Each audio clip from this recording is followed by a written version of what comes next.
Hello everyone, welcome to back MC Study CSS platform, and today we are going to discuss, the question is that how to make a comprehensive and effective notes for your main exams. चलें जी, आज हम बात करेंगे कि notes making कैसे करनी है अपने मेन एग्जाम्स के अंदर। ठीक है, सबसे पहले दो चीज़ों को समझते हैं। एक होते हैं आपके शॉर्ट्स नोट्स, ठीक है, एक को क्या होते हैं आपके शॉर्ट्स और दूसरे आपके क्या होते हैं लॉन्ग नोट्स। अब ये दोनों में आपने करना क्या है?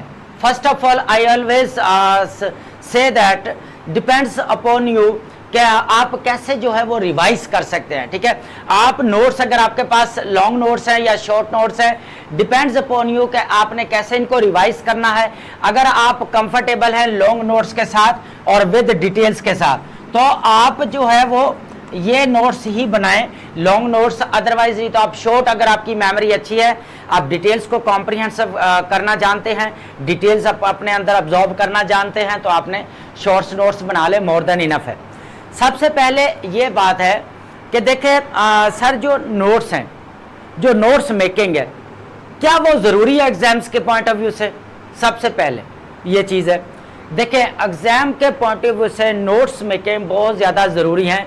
फॉर एग्जाम्पल आपका सीए का पेपर है, करंट इश्यूज़ हैं, करंट अफेयर्स के पेपर हैं, आपकी ऐसे राइटिंग है, आपका कुछ भी आप जो सब्जेक्ट प्रिपेयर कर रहे हैं उसके आपको नोट्स बनाने पड़ेंगे।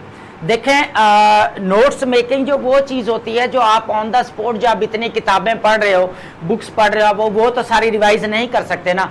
आपने की नोट्स होते हैं, आपने जो नोट बुक बनाई होती है उससे आप क्या करते हैं, एकदम से जल्दी जल्दी क्या करते हैं, चीज़ों को रिवाइज कर लेते हैं।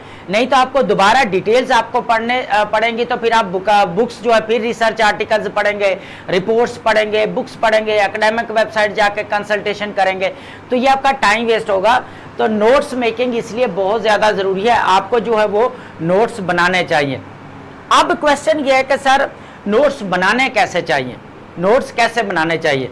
यहाँ पे मैं एक बात बड़ी क्लैरिटी के साथ कह दूँ कि आपने जब भी नोट्स बनाने हैं, क्या करना है, जब भी फॉर एग्जाम्पल आपके पास कुछ भी टॉपिक है, सबसे पहले आपने क्या करना है, टॉपिक आइडेंटिफाई कर रहे हैं, चाहे आपका इकोनॉमी है, ठीक है, आपका गवर्नेंस के ऊपर है, या आपका ग्लोबलाइजेशन के ऊपर है, आपका कुछ भी है, वट एवर यू डूइंग, ठीक है, whatever you are doing. यहां पर फिर चेंजिंग वर्ल्ड ऑर्डर है, आपका चेंजिंग वर्ल्ड ऑर्डर है। अगर आप इसके ऊपर नोट्स बना रहे हैं, करना क्या है, सबसे पहले एक बात याद रखें कि आपने एक टॉपिक चूज करना है जो आप प्रिपेयर कर रहे हैं। क्या करना है, आपने एक टॉपिक चूज करना है जो आप प्रिपेयर कर रहे हैं। सबसे पहले इनको तो यहां पर ही मूव करते हैं। फॉर एग्जांपल आपके पास टॉपिक है, वो है इकोनॉमी। क्या है आपके पास टॉपिक? इकोनॉमी है। अब इकोनॉमी के ऊपर आपने क्या करना है, इसका बनाने का भी मर्ज। फॉर एग्जांपल ये है आपके पास नोटबुक है, ठीक है, यहां पे आपने करना क्या है कि आपने इकोनॉमी के टॉपिक आपने लिख के ऊपर इसको इकोनॉमी को ब्रेक डाउन करना है। क्या करना है, ब्रेक डाउन करना है आपने, ठीक है। सबसे पहले आपने क्या करना है कि फेलियर्स क्या हैं, उसकी रीजंस क्या हैं, फेलियर्स और इकोनॉमी कॉजेज हैं और रीजंस।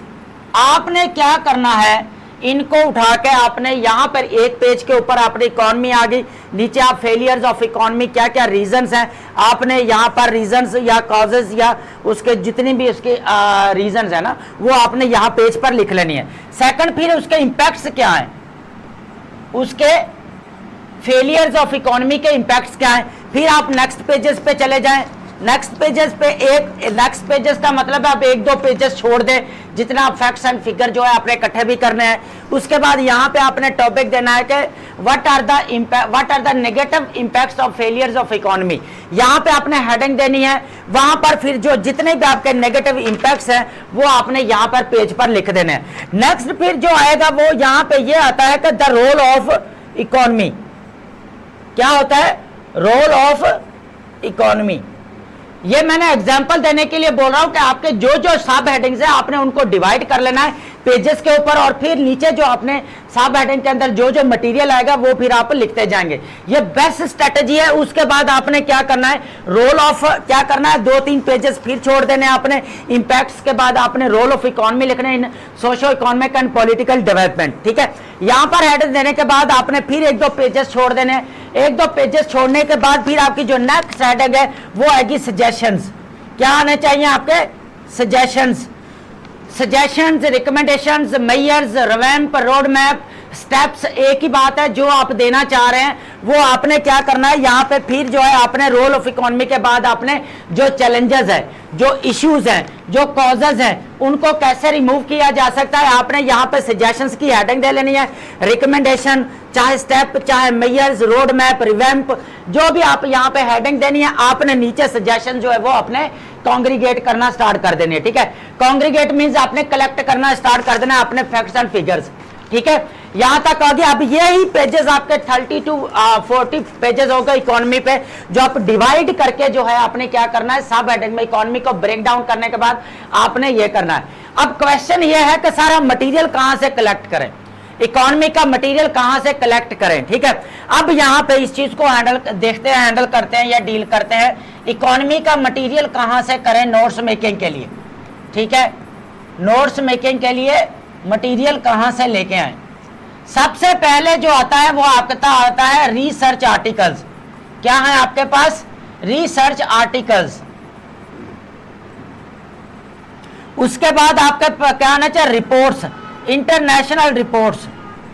उसके अंदर आपका WB है, वर्ल्ड बैंक है, उसके बाद IMF है आपका। उसके बाद अगर बात की जाए तो आपका वर्ल्ड इकोनॉमिक फोरम है, ठीक है। ये आपके रिपोर्ट्स जो वो आते हैं जो आपको इकोनॉमी के ऊपर आपको रिपोर्ट देते हैं। उसके बाद आपने क्या करना है, नेशनल इकोनॉमिक सर्वे।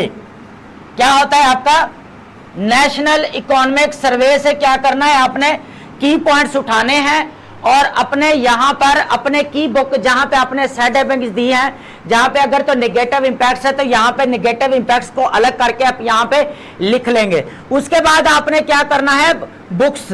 उसने बाद आपने क्या करना है, अगर कोई बुक्स आपने राइटर्स ने लिखी है इकोनॉमी के ऊपर तो आपने बुक पूरी रीड करने की जरूरत नहीं है।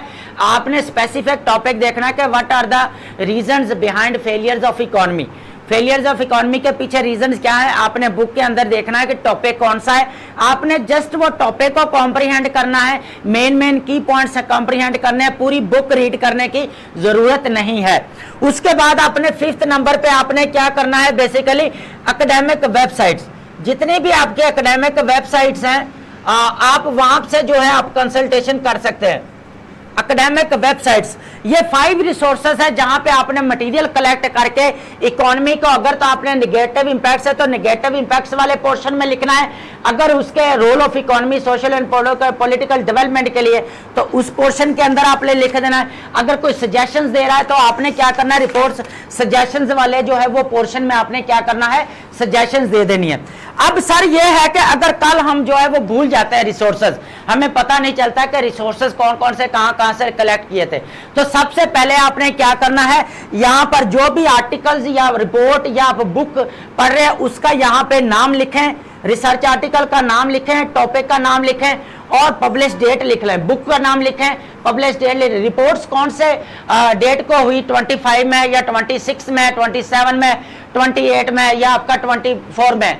तो आपने क्या करना है, वो रिपोर्ट्स IMF, वर्ल्ड बैंक या इकोनॉमिक फोरम ने आपने क्या करना है, वो रिपोर्ट्स का नंबर उठाना है, उसका टॉपिक उठाना है, वो लिख लेना है और वही उसके बाद बुक के अंदर बुक के अंदर आपने चैप्टर लिखना है। चैप्टर के अंदर आप पेजेस भी लिख सकते हैं अपने फायदे के लिए या अपने आप कह लें कि आपके लिए इजी हो, ठीक है, वो आप लिख सकते हैं। यहाँ पे वो लिखना क्यों है, वो आपने नंबर लिखना है। अगर कोई एकेडमिक वेबसाइट है तो आपने एकेडमिक वेबसाइट यहाँ पे मेंशन कर लेना। वो ये है कि अगर कल आपको भूल जाता है, आपको पता नहीं चलता कि मैंने ये रिसोर्स कहाँ से मटेरियल कंटेक्ट इकट्ठा किया था या अमेलगमेट किया था, अगर आप भूल जाते हैं तो आपने क्या करना है, दोबारा इन्हीं रिसोर्सेज पे आपके बुक के ऊपर रिसर्च आर्टिकल्स का नाम लिखा होगा, ऑथर का नाम लिखा होगा, टॉपिक लिखा होगा, रिपोर्ट्स का लिखा होगा, रिपोर्ट्स की डेट लिखी होगी, कौन से वर्ल्ड बैंक ने इश्यू किया या IMF ने, आपको इजीली पता चल जाएगा।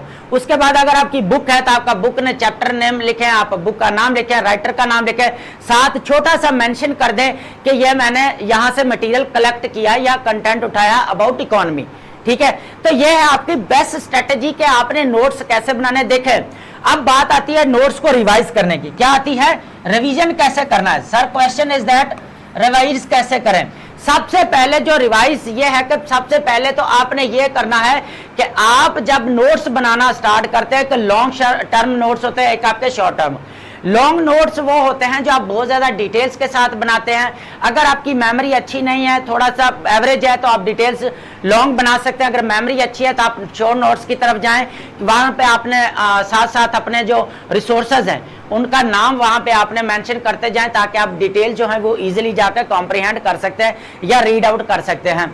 अब रिवीजन क्या करनी है? बेस्ट देखें, बेस्ट स्ट्रेटेजी ये है कि 3 दिन के बाद आफ्टर 3 डेज आपने क्या करना, अपने नोट्स को रिवाइज करना है। 30 to 40 मिनट्स आपने जो है वो इसको देने हैं निकाल के। बड़ा मुश्किल होता है लेकिन आपने देना है। अगर आप नोट्स को रिवाइज नहीं करेंगे चीजें ब्लर हो जाएंगी, चीजें आप भूल जाएंगे। ठीक है, उसके बाद आप आफ्टर 7 डेज भी कर सकते हैं। आफ्टर 7 डेज आप रिवाइज कर सकते हैं। उसके बाद आफ्टर